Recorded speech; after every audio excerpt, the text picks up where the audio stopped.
Candida, Candida, Candida, Candida, Candida.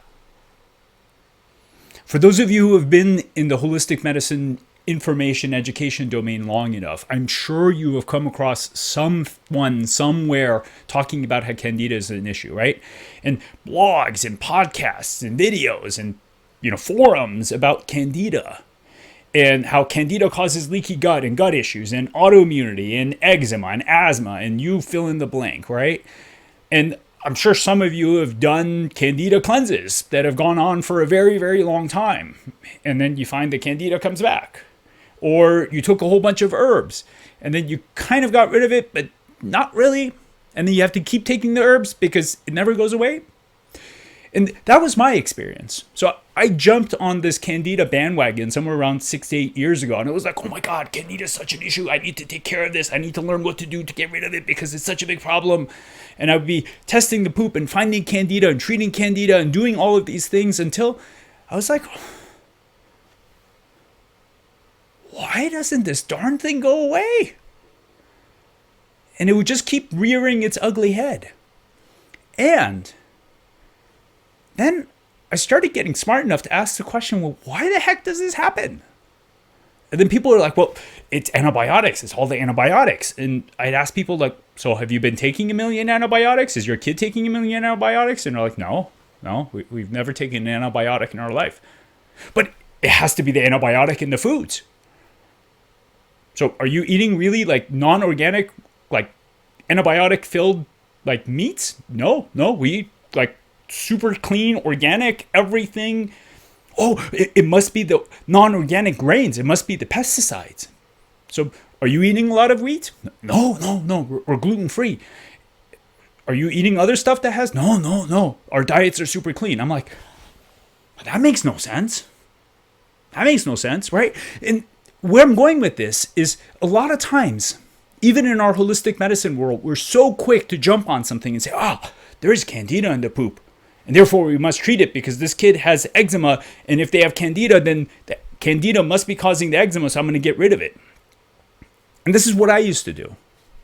Until I got to a place where I'm like, wait, this doesn't make sense. Because if someone hasn't had 1 million antibiotics and they haven't had this and they haven't had that, then where is this Candida coming from? And this is one of the things that we fail to do. We fail to ask the really hard questions to say, what caused this thing in the first place? Because you can treat the second layer hoping that things will get better. And sometimes they do momentarily until things kind of fall apart.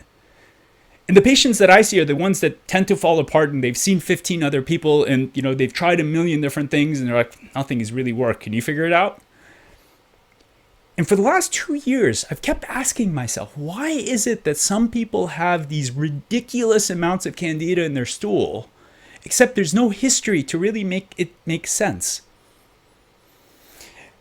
And it didn't click in my head until I came across this one article written by this amazing researcher, and all of this will be in the captions.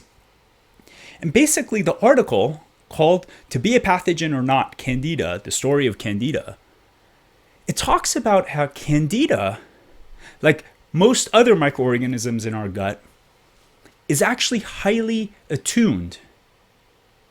The Candida is highly attuned to its environment. And it turns out that when the environment is stressed, and in the case of Candida, when there is mast cell activation, the mast cells, when they're activated, which is usually a sign of an inflammatory response, it triggers the Candida to grow. Literally, the Candida is like, oh, there's a party going on. Let me get my act together. Let me get going. It becomes invasive. So the Candida that's sitting there chilling is like, oh, God, it's such a nice day. I think I'm just going to lay on my couch and just stare at TV. Maybe I'll have a drink. It's just chilling. It doesn't have a care in the world. It's just relaxing. It's not there to cause problems. That benign Candida all of a sudden becomes invasive. It sends out these little tendrils that actually penetrate the tissue. it becomes a true pathogen. So it goes from being a colonizer, and all of us have Candida. For anyone who thinks they are free of Candida, they are completely fooling themselves, because every single human being is colonized with all of these microorganisms. It is the ratio, their balance, that is key. And for any of you guys that are interested, I mentioned him before. Dr. Emron Meyer out of UCLA is my hero, because this guy is so damn smart. And part of what he talks about is, no, silly, it's the ratio of all the microorganisms that's most important. And it's the behavior of the microorganisms that's important. And part of why all of you who have done the 15 million year Candida cleanse have never really gotten very far, or you got very far and the moment you stopped, the Candida came back. Guess what? You didn't get rid of it. You momentarily suppressed it.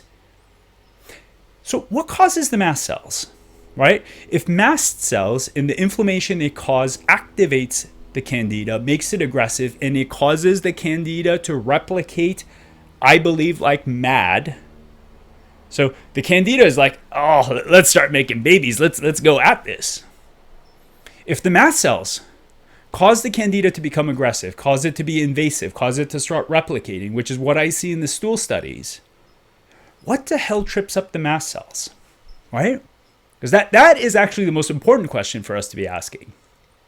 It turns out that mold and mold spores are one of the most aggressive mast cell activators around. And it turns out that when we're in a really bad moldy environment, guess where spores go? Everywhere. They go into our mouth. They set up shop inside the gastrointestinal tract. And the molds activate the the mast cells. And when they activate the mast cells, that mast cell activation is what causes the Candida to overgrow and become aggressive. And now you've got this cluster fill in the blank mess that then causes a disastrous amount of inflammation and causes perpetual gut permeability and causes all kinds of strange issues. And why the typical treatment for Candida fails is because oftentimes we overlook what caused it. And guess what? Stool studies do not check for molds. We are not looking for molds in our stool studies. There's actually no way of detecting it. We're looking for Candida. We're looking for other things.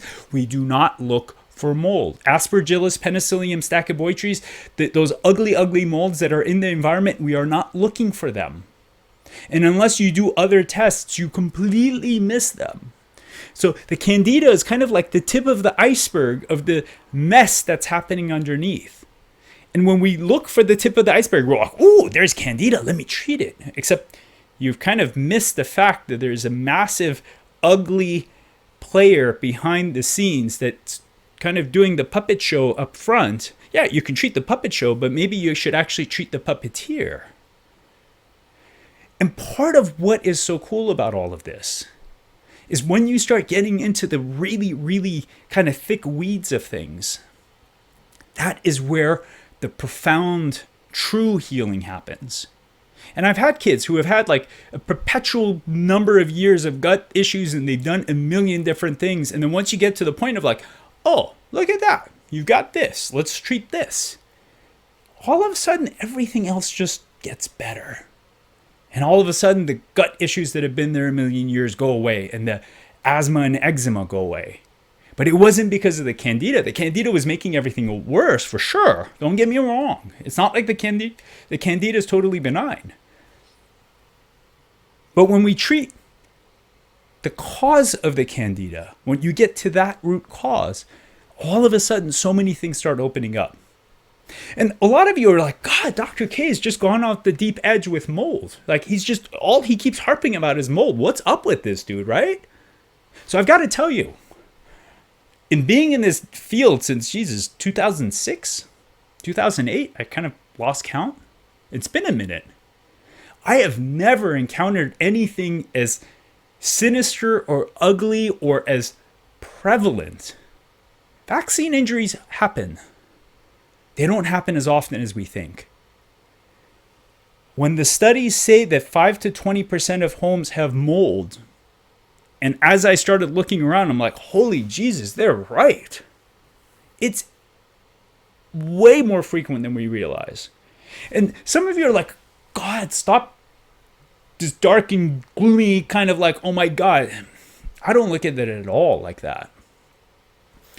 The more informed we become, the more aware we become, the more we're able to solve those weird challenges that have been irking us forever. If it's not you, chances are someone you know has weird memory issues that they couldn't explain. That it's just like, oh yeah, I'm just becoming forgetful. Or, oh yeah, my kid is just so space cadet-y. Like he's just got brain fog. What the hell is that? Or, yeah, I've got chronic fatigue and I don't understand why. Or my friend has fibromyalgia and I don't understand why. Or, God, I've got horrible gut issues that have been there like 15 years. And I've tried gluten-free, I've tried dairy-free, I've tried this, I've tried that. Autism? Aggression? Psychosis? A lot of the things that we look around, we're like, that makes no sense, that makes no sense, that makes no sense. And I'm not saying the mold is the cause of everything for everyone. Don't get me wrong. I'm not about that at all. What I am saying is that as we step back and peel apart the layers, and for those of you who have actually done stool testing and you saw gobs of Candida in your gut and you've had other weird things, step back, take a look. As we put the pieces together, and that's really all the purpose of this talk and all the talks that I do, as we put the pieces together, all of a sudden, the things that never made sense start making sense. And here's one fundamental truth that I believe in. Everything in the body happens for a reason. There's nothing that happens just arbitrarily. There is no coincidence as far as the human physiology is concerned. The body is the most incredible, beautiful, sophisticated system or machine that has ever been created. And we will continue to try to wrap our heads around it forever. But as we start getting into these systems biology, these fields of medicine that really force us to go way down deep into the elements of what makes us function, and you start piecing them together, you're like, oh, look, that happens, that happens, that happens, that happens, and all of these are related to this. And this is caused by this. And then you treat this, you support everything else, and then the seemingly miraculous thing happens. The kid that wasn't talking starts talking. The kid that has had a million years of gut issues suddenly doesn't. The kid that wasn't growing starts growing. The kid that lacked energy has energy. The kid that was weak and scrawny is now strong. And this goes for all of you adults. That whatever autoimmune disease, whatever other things you have, there are reasons for all of this. We just need to get to a place of sophistication where we can actually understand what the heck it's about and then do something to take care of it. So I hope that my talks are not causing any of you stress, because that's not my intention. My goal is not to cause unnecessary worry. It's to have us together start asking questions that we fail to ask normally. And by asking those questions, come up with answers that then you can actually do something about to increase your vitality and health and well-being.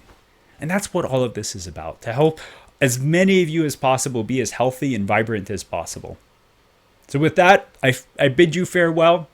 Hang tight. We've got more videos coming talking about how to how to identify and ultimately do something about these molds and all the other stuff that we need to know.